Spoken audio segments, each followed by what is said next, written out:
નમસ્કાર, હું અરવિંદસિંહ જાડેજા, વિપક્ષી નેતા, માંડવી તાલુકા પંચાયત.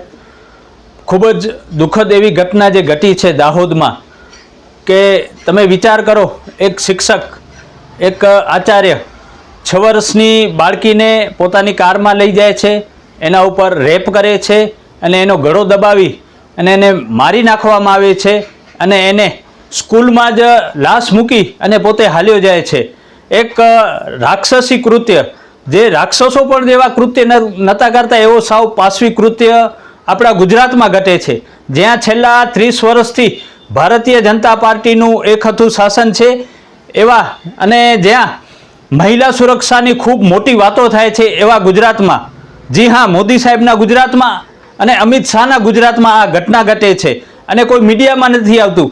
કોઈ સ્વૈચ્છિક સંસ્થાઓ કે કોઈ પક્ષવાળા કે કોઈ યુનિયનવાળા આને વખોડતા નથી. જ્યારે પશ્ચિમ બંગાળની ઘટના બને છે એ પણ ખૂબ દુઃખદ અને માનવીને તાર કરે એવી ઘટના છે.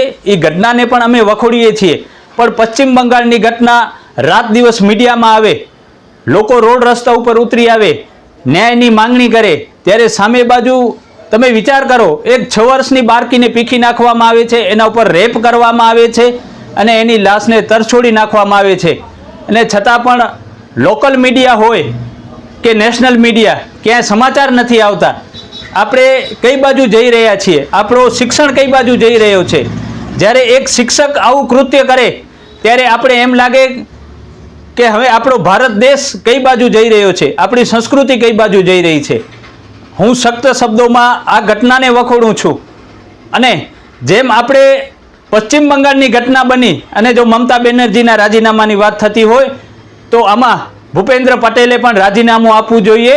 અને ગુજરાતમાં જે ભારતીય જનતા પાર્ટીની 30 વર્ષની સરકાર છે અને માત્ર વાતો કરે છે મહિલા સુરક્ષાની, તો આ સરકારને પણ ઘર ભેગા થવાના ટાઈમ આવી ગયો છે.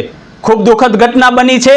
અને જ્યારે શિક્ષક આવી ઘટના કરતો હોય, જે સમાજનું ઘડતર કરવાની જેના ઉપર જવાબદારી છે એ શિક્ષક આવા કરતા હોય, ત્યારે આ સભ્ય સમાજ માટે, ભારતની સંસ્કૃતિ માટે ખૂબ જ દુઃખદ ઘટના છે.